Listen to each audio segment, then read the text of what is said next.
Bueno, esta vez la que recordó el kirchnerismo más intolerable fue la propia Cristina, con sus memorias en formato de libro. Pero además estalló un cisne negro llamado Venezuela y muchos de los dirigentes del riñón de la expresidenta se vieron en la obligación de tener que salir a justificar lo injustificable. Ahora bien, más allá de este protagonismo político de la principal fuerza opositora, no caben dudas de que el gobierno volverá a quedar expuesto de acá a octubre mientras navega por las turbulentas aguas de la economía.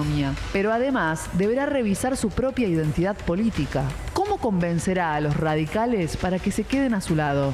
Me pasa que no se hablan algunas cosas en este país. ¿Habrá lugar para ampliar la coalición con el peronismo, tal cual reclama el propio Lustó? A esta altura creo que hay que hacer una coalición superadora acá mismo, que tiene que tener peronismo. Por lo pronto, el gobierno busca convencer a Massa, Pichetto y Urtubey de una declaración conjunta.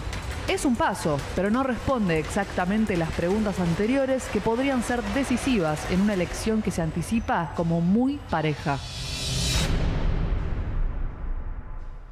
Muy bien, estimado Andrés, ¿cómo estás? Muy bien, Diego. ¿Qué pensás de este documento? Yo planteaba al principio que sorprendió, porque no es habitual tratar de hacer un acuerdo programático en puntos tan estructurales, el gobierno invitando al peronismo no kirchnerista a firmar y adherirse. No en etapa preelectoral. Justamente lo que se espera es que haya competencia antes de las elecciones y cooperación después. Si están buscando anticipar la cooperación es porque hay problemas serios. Uno de ellos para el gobierno es político. Está perdiendo todas las elecciones provinciales mal. Y el otro es económico. Hay una turbulencia que no conseguía administrar. Da la impresión de que con esto está buscando dar una señal, sobre todo a los mercados, de que va a haber continuidad después de la elección. Bien. Fíjense ustedes el estilo de la contundencia de o sea, tira los párrafos así y caen parados los párrafos. Escúchame, estimado Andrés, y si vos estuvieras en la cabeza de la oposición, Massa, Pichetto, Urtubey, etcétera, te acercan esta esquelita para firmar con 10 puntos. ¿Qué haces? Ni loco. Esto es irracional por parte de lo que están acercando al gobierno. Es muy extraño. La cuestión es si Cristina y Lavagna firman también. Cristina obviamente no lo va a hacer porque esto es contra el kirchnerismo. Es el kirchnerismo el que genera turbulencia en los mercados. La posibilidad de que vuelva el kirchnerismo. Por lo tanto, esto es una alianza de todos los que no son kirchneristas y por lo tanto garantizan estabilidad y seriedad en la administración pública. Pero no lo van a firmar. No sé qué va a hacer Lavagna, esa es la clave. Porque si Lavagna se acerca, se contamina. Lavagna está compitiendo contra el gobierno por los votos del gobierno. Acá vos hablabas de Massa. Massa y Lavagna tienen estrategias opuestas. Massa quiere ser el candidato de los votos kirchneristas para confrontar contra Macri en el balotaje. Lavagna quiere exactamente lo contrario.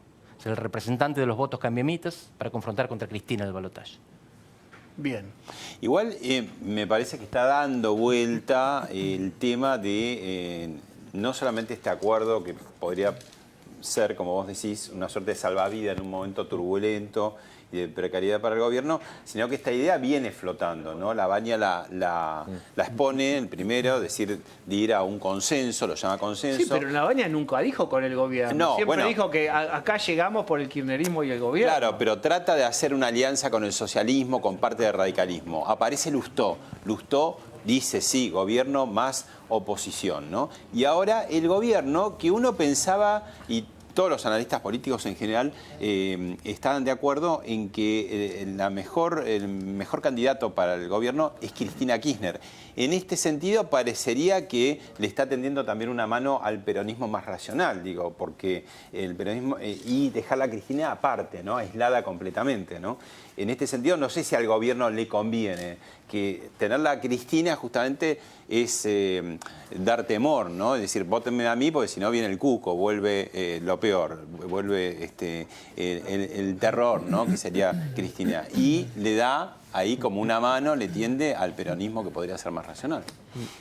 Pero Malamud no cree que esto sea recibido con alegría ni con ansiedad para ser firmado. Solo si esto deriva en cooperación electoral también. Solo si esto anticipa un gran acuerdo antikirchnerista. Porque si no, los que están viniendo al pie del gobierno se desgastan con el gobierno.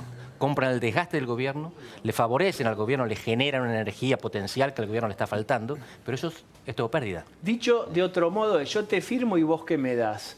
¿Y qué yo soy Massa, soy Urtubey? ¿Qué te puedo pedir? Sos el gobierno. No tiene sentido. Están compitiendo por los votos, no por el favor del Fondo Monetario. Al Fondo Monetario hay que hablar en la oreja y en silencio, no necesariamente en público y después de la elección. Si quieren pueden dar señales ahora, pero en este caso lo que hacen es dar señales para afuera y para adentro. Para afuera son satisfactorias, vamos a servir vuestros intereses. Para adentro es, vamos a seguir con esto. No es lo más simpático en este momento, salvo que decidan competir en un gran espacio empleado. En ese caso sí hay una competencia con cooperación. Una cooperación para mantener la estabilidad y competencia interna. ¿Y ves esa posibilidad, una gran... ¿Podemos delirar juntos y con la etiqueta de hoy es un delirio? Después veremos si la cambiamos y se hace más realizable. ¿Puede haber una gran interna, Labaña, Vidal, la condición de que Macri se aparte, haga un renunciamiento histórico y quede en el manual como el que llegó, no peronista ni militar en 90 años, y entrega parte del ajuste hecho a otra etapa superadora? ¿O estamos diciendo cualquier cosa? Cuando Martín Lustó lo publicó hace 2 semanas, me pareció un delirio. Hoy me parece ligeramente viable y muy inteligente. Epa, ¿quieren repreguntar sobre eso? Claro, Son libres. justo le iba a señalar a Andrés que si esto se llega a dar, y con un acuerdo electoral, si lo pensamos a futuro como una hipótesis probable, quien pueda reclamar de esto es Martín Lustó. El copyright lo va a reclamar él, porque él está hablando de la incorporación de otras fuerzas políticas, de un sector del peronismo y hasta de Labaña a Cambiemos. ¿Cómo repercute esto dentro del radicalismo? ¿Tranquiliza las aguas este acuerdo? Porque el radicalismo estaba pidiendo parte de esto. Es muy interesante esto porque yo nunca hablaría del radicalismo en singular. Dentro del radicalismo, como lo planteaste al principio, está muy bien. Hay diferentes dirigentes y diferentes intereses provinciales. El radicalismo de la provincia de Buenos Aires está completamente alineado con Cambiemos, detrás de María Eugenia Vidal. El radicalismo de Córdoba está dividido. El radicalismo de Mendoza está en Cambiemos, pero vota en otra fecha. Entonces, cada líder provincial tiene su propia estrategia. Recién lo veíamos a Ricardo Alfonsín, que también tiene la propia, y en este caso sería coincidente con la que propone Martín Lustó. Pero es Lustó el que mejor la articuló. Y además, por lo que sé, el que habló previamente con los actores en cuestión. Fran. Sí, yo quería preguntarle a Andrés, una de las frases que a mí me llamó la atención y a la mayoría de las personas les llamó más la atención de sinceramente, es esta frase de Macri es el caos. ¿Esto no es también una intención de transferir el caos de alguna manera al kirchnerismo, que va a ser el que no va a firmar de alguna manera este acuerdo? ¿No es de decirles, si no lo firman son ustedes los que están promoviendo el caos? ¿No es una forma de blanquear, digamos, quién es el culpable del ruido que hay en Arriesgo País, en los bonos argentinos, en las acciones argentinas? Sí, pero si el caos se produce igual, lo paga el gobierno. El mensaje es ese. Y al gobierno le sirve esto. De nuevo, quiero ser claro, para el gobierno esto es inteligente. Lo que no se entiende es por qué la oposición que está ahí en el medio, por qué los peronistas no kirchneristas van a ir al pie. ¿Qué sacan a cambio? ¿Qué ganan con esto? A ver, si puedo hacer un resumen, esto bien de psicólogo, que nadie pide un resumen y yo lo hago igual en 20 segundos. Lo que estás diciendo es que para el gobierno estratégicamente está bien, pero que no ves la conveniencia de la oposición no kirchnerista de firmarlo, salvo que haya un acuerdo más grande posterior. Exacto. ¿Entendimos todos bien?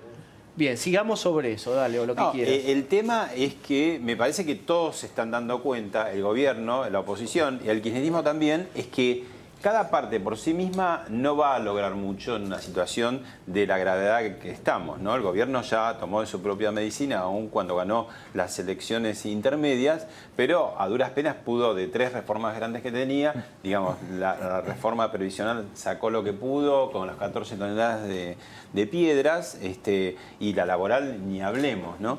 Entonces todos me parece que están buscando distintas alianzas para llegar el momento a hacer una reforma o más liberal o más, digamos, knock and pop, si querés, ¿no? Pero que cada uno está teniendo conciencia que solo no va a poder hacer demasiado, me da esa sensación, ¿no?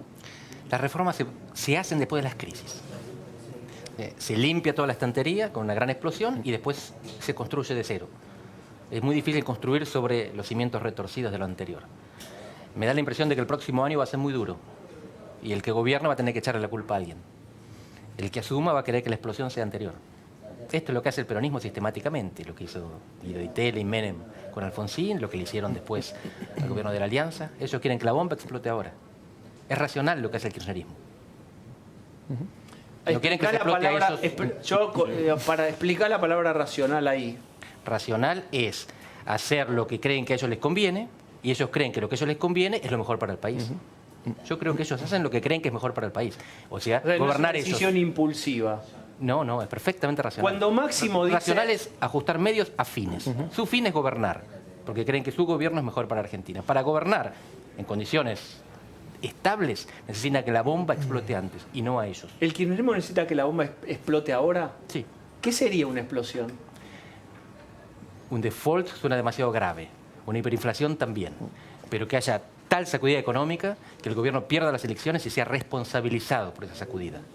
Para que el próximo gobierno pueda construir diciendo, estos son los que rompieron todo. ¿Y qué Nosotros haría el arreglamos. kirchnerismo en función de eso? Por ejemplo, las declaraciones de Máximo de hoy que no dan certeza de pago a los acreedores. ¿Van en esa dirección o eso es aparte? Me da la impresión de que es eso. Es mover el bote, mover... Turbulencia. Generar turbulencia, ruido, miedo. No es una locura, no son enfermos, no son tontos, son inteligentes. Puede no gustarnos lo que ellos proponen para el país. Usted fíjese el estilo Malamud, ¿no? Dale. No, ¿qué pasa? Ahora ya se conoció, tiene estado público, mañana es tapa de todos los diarios, este posible acuerdo entre un sector del peronismo, no kirchnerista, y el gobierno. Una vez que se conoció, no se llega a firmar, el acuerdo fracasa. ¿Quién pierde más, el peronismo o el propio gobierno? El gobierno. El gobierno, ¿no? Si esto queda en nada, o si esto se firma, pero no están Schiaretti y Lavagna, pierde el gobierno.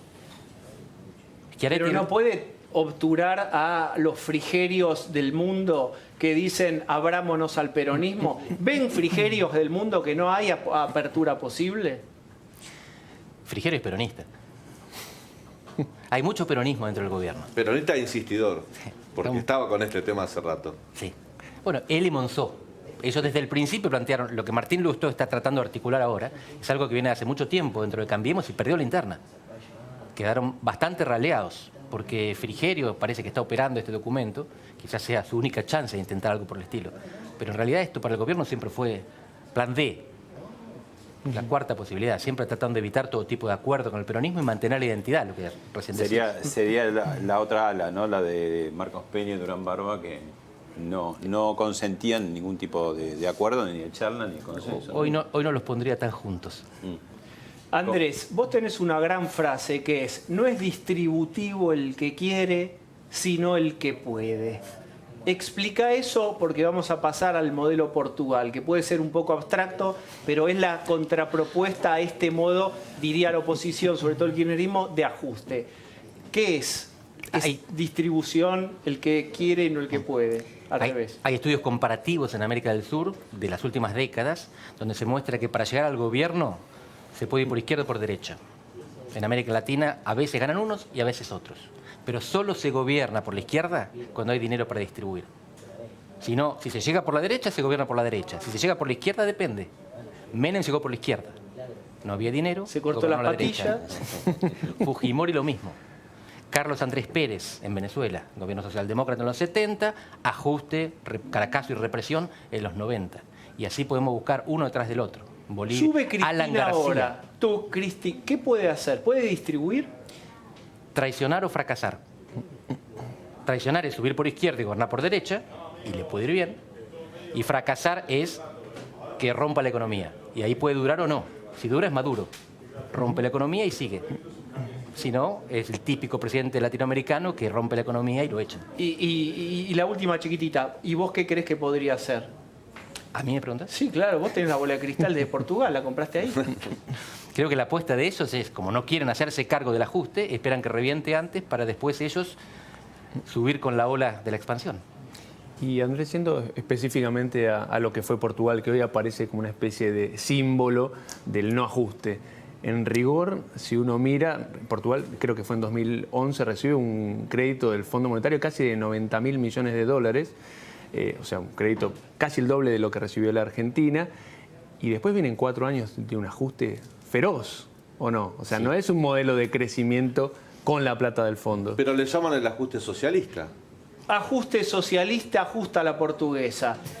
Por ejemplo, Heller, se los leo, se refiere al camino que tomó Antonio Costa, primer ministro de Portugal, apenas asumió su mandato en 2015. Dejó de lado las medidas de austeridad que proponían sus acreedores y apostó a un plan que llevó a la economía el periodo de mayor crecimiento de la última década. Revirtió los recortes de salarios, de las pensiones y de la seguridad social, introdujo incentivos para estimular el sector privado, incluyendo subsidios al desarrollo, créditos fiscales, financiamiento a las pymes. Qué hermoso es todo, qué hermoso es el mundo. ¿Se puede hacer lo que hizo Antonio Costa acá? El lema de Antonio Costa es hay otro camino. Y quiero resaltar eso. Hay otro camino, pero no hay otro objetivo. El objetivo del gobierno socialista es el déficit cero. Lo que ellos llaman la consolidación presupuestaria. Es el mismo objetivo que el gobierno anterior. La responsabilidad fiscal, el equilibrio fiscal. ¿Cuál es el otro camino? El gobierno anterior lo que hizo fue aumentar impuestos y rebajar salarios. El anterior al socialista. Sí. De 2011 a 2015, el centro derecha, que en Portugal se llama socialdemócrata, lo que hizo fue aumentar impuestos y reducir salarios. Se hizo el ajuste. Hizo el ajuste, cumplió con la Troika, Fondo Monetario, instituciones europeas, pero cumplió além da Troika, más allá de la Troika. Nosotros vamos a hacer lo que nos exigen y más. Fue el lema del gobierno anterior. Entonces, gana las elecciones, pero no tiene mayoría parlamentaria. Costa, que es un brillante político, hace un acuerdo político con dos partidos de izquierda que no tienen ministros. Es una coalición parlamentaria, no les da nada. Solamente cumple unos acuerdos previos muy mínimos, porque los partidos de izquierda estaban en crisis. Y lo que hace Costa es reponer los salarios, no aumentar, reponer. Volvimos a cobrar lo que cobrábamos en 2011 y mantener los impuestos altos. ¿Cuál es el otro camino para llegar al déficit cero? La desinversión. Portugal deja de invertir. Portugal invierte menos de lo que necesita para reponer el stock. Tenía buenas universidades, buenas infraestructuras, buenas autopistas que se van descuidando de a poco. Como parten de arriba, se pueden dar este lujo. Pero el objetivo es siempre el mismo, equilibrio fiscal. Pero déjame entender esto. Lo de Antonio Costa hubiera sido posible sin antes el periodo de ajuste fuerte del gobierno anterior. No, porque Portugal no podía pagar los sueldos. Por eso pide el rescate en 2010 todavía, el gobierno del Partido Socialista. El mismo partido que gobierna ahora es el que pide el rescate, reluctantemente, con mucho disgusto. ¿Y por qué no se puede reproducir? Porque, digamos, este gobierno está haciendo ese ajuste y podría venir otro gobierno que, trabaja sobre eso, ¿no? Y dice, hay otro modo, hay otro camino. Es que en realidad lo que pasa es que Portugal no tiene moneda propia. Claro. Es no el tiene euro. Banco Central, pero... Tiene Banco Central, pero el Banco Central no maneja la moneda. Claro. Supervisa los bancos. No es el Banco Central Europeo, digamos. No, es el Banco Central Europeo que Alemania maneja, el que decide cuánto vale la moneda. Entonces, si uno puede devaluar, pero tiene que ser más barata, lo que hace es la devaluación interna. O sea, reduce los sueldos. A ver, entonces, para simplificar y hacerlo lo más entendible, sobre todo para mí, que no lo estoy entendiendo del todo, ¿se puede hacer el ajuste de otra manera? Listo, fin de la pregunta. Portugal ajustó, Grecia ajustó. Grecia ajustó con mucha resistencia social y mucha violencia en las calles. Violencia que los portugueses estaban viendo. Portugal hizo un ajuste drástico, pero pacífico, porque los portugueses no quisieron ser Grecia. Si tenemos que ajustar nuestro país, vamos a hacerlo sin incendiarlo. Esa fue la decisión. Pero llegó un momento en que alguien dijo basta. Pero dijo basta de ajustar de esta manera. Fíjense, en parte la recuperación portuguesa se da porque ellos gastaban mucho en tasa de interés con la deuda, con el fondo, porque los mercados se financian más barato y porque tenían un subsidio de desempleo muy alto, porque es un estado de bienestar. Cuando se reduce el desempleo, entonces pagan menos dinero. Ahorraron con eso. ¿Se puede traer acá el método Antonio Costa? El método Antonio Costa es muy interesante porque él... Es una franquicia, es un abono, se le pagan royalties. ¿Se puede hacer o no? No. Portugal es un caso excepcional. Te digo por qué. Es un gobierno de minoría del Partido Socialista con apoyo parlamentario. No les dan un cargo, no les dan un subsidio, no les dan un ministerio, no les dan la concertación social diferente. Les dieron aumento salarial, que no se los dan a los partidos del Parlamento, se los dan a los trabajadores. Hay dos partidos afuera del gobierno que exigieron reponer los salarios. El gobierno le dijo, ok, y los tipos lo votaron. No se llevan nada. Los diputados... Bueno, no voy a explicar cómo funciona el Parlamento portugués, no tienen sentido los detalles. Pero el hecho es que aquí nadie se está llevando una tajada. Lo están haciendo, si quieren, por patriotismo. En realidad es porque la crisis interna del Partido Comunista los obligó a comprar estabilidad para poder ¿Y qué le procesar dieron la a los sucesión. empresarios privados para aumentar salarios? Porque el sector público los puede aumentar el gobierno, pero vos decís, aumentan los salarios. ¿Y el sector privado cómo hizo? ¿Qué le dieron? El Estado ajustó los salarios, los privados ajustaron el empleo. Lo que hicieron fue echar gente, hubo reformas laborales y el desempleo pasó de 8 a 18.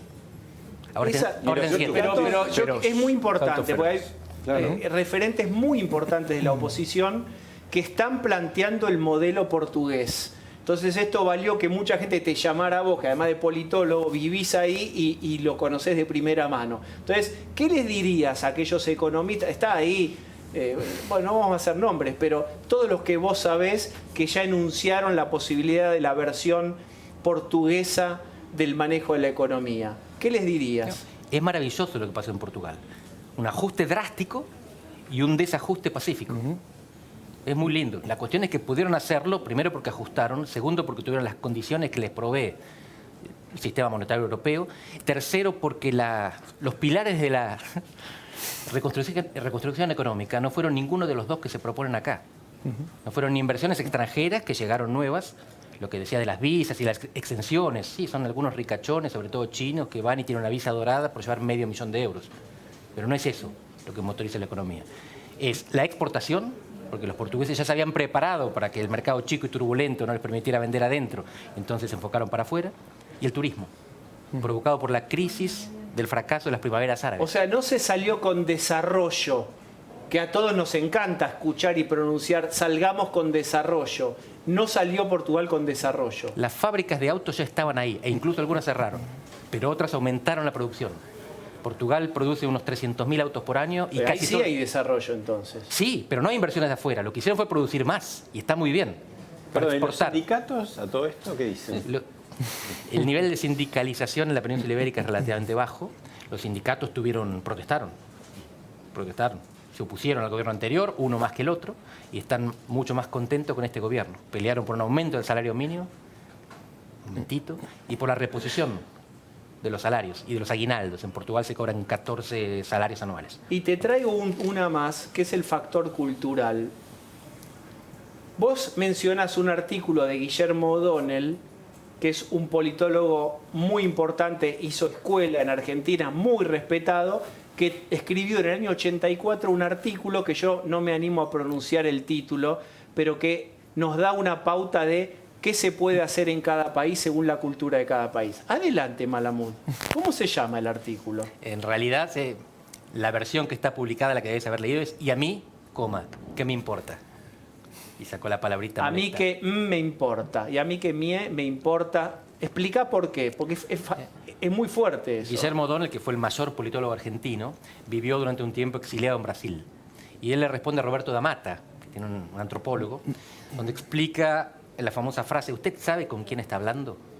Se encuentran dos personas de distinta clase social y el de la clase baja se propasa y entonces la clase alta lo llama al orden. Dice: ¿usted sabe con quién está hablando? Y la respuesta es: disculpe, no sabía. En Argentina la respuesta es: ¿y a mí qué me importa? ¿Y Yo soy vos el portero, vos sos el dueño y no me vos vas a... quién sos para decirme algo a mí? Argentina tiene una sociedad más igualitaria, más plebeya, que resiste las apelaciones a la autoridad. A mí me gusta esto, no es una crítica, pero es más difícil ajustar a una sociedad así.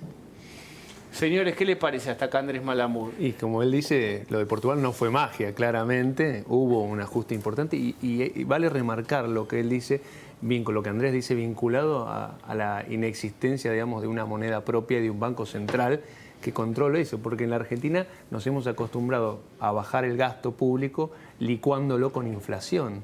Entonces ahí es más difícil.